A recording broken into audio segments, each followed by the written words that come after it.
They sit down in a school assembly, told you to turn to the girl next to you and apologize for the grape you didn't commit. And the silence that followed wasn't shame.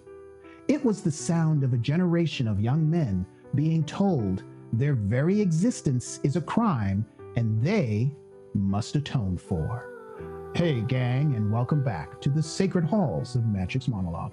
I'm Magic.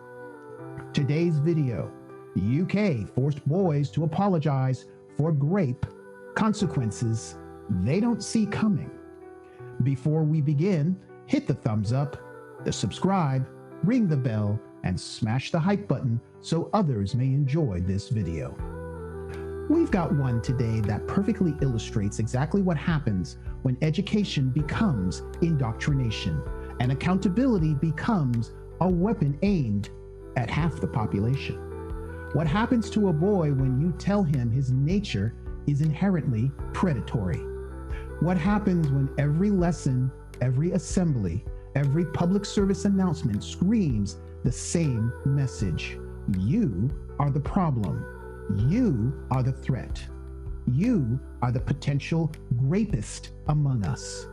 Psychology calls this identity-based threat. The damage is that a young man's sense of self is dismantled before he even has a chance to build it. He internalizes this shame, this guilt for crimes he didn't commit, and it hollows him out. He starts to believe that his masculinity itself is toxic. So what does he do? He shrinks. He apologizes preemptively for his very existence. He walks on eggshells, terrified of a single misinterpreted glance, a word that could be twisted, a gesture that might be labeled harassment. And then, when the shame becomes too much to bear, he checks out. He retreats into the few masculine spaces online where at least nobody is demanding he apologizes for being born. And the feminists who demand that lesson, they call this retreat evidence of misogyny. Do you see the trap? They create the wound and then blame you for bleeding. Now, what do you do about it? You have to be surgical. 1. You teach your son that he can accept reproach for his actions, but categorically reject reproach for his identity.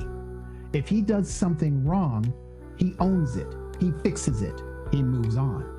But if a teacher tells him to apologize for the behaviors of his gender, he says nothing. He sits still and refuses to perform the ritual. 2. You demand that any lesson on respect includes reciprocal nature of the concept. Where is the lesson on respect for men? Where is the lesson on the duty of women to treat men with basic human decency and not as walking threats? Demand it. Call out the silence. 3. You look at the real problem, the one they don't want to talk about. The thousands of UK grooming gang victims, the cover-ups, and the institutionalized cowardice. And you ask, why are we teaching boys to apologize but not teaching the state to protect them? Why are we programming the innocent while the guilty get rehoused and rebranded? The men who will survive this era with their dignity intact are not the ones who apologize for the sins of others. They are the ones who refuse to carry the burden that was never theirs to bear.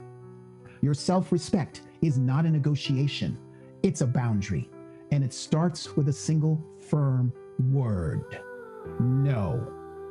And I have a saying I want to give to my brothers in the UK. Every generation is offered the same bargain. Surrender your nature, and we will call you good. The men who refuse that bargain do not become monsters. They become the last free men left standing when the rest have forgotten what freedom costs. In the comments below, share your thoughts, and if you've experienced this or you have a story to share, then give me a shout out of not only where you're watching this from, but tell me your story. If this hit home, don't just watch it and move on. Hit the thumbs up, bang the subscribe, ring the bell, and smash the hype button so you'll never miss the truth bombs I drop here. And if you're still hungry for more, then stay tuned for the next video coming up right now. Until next time.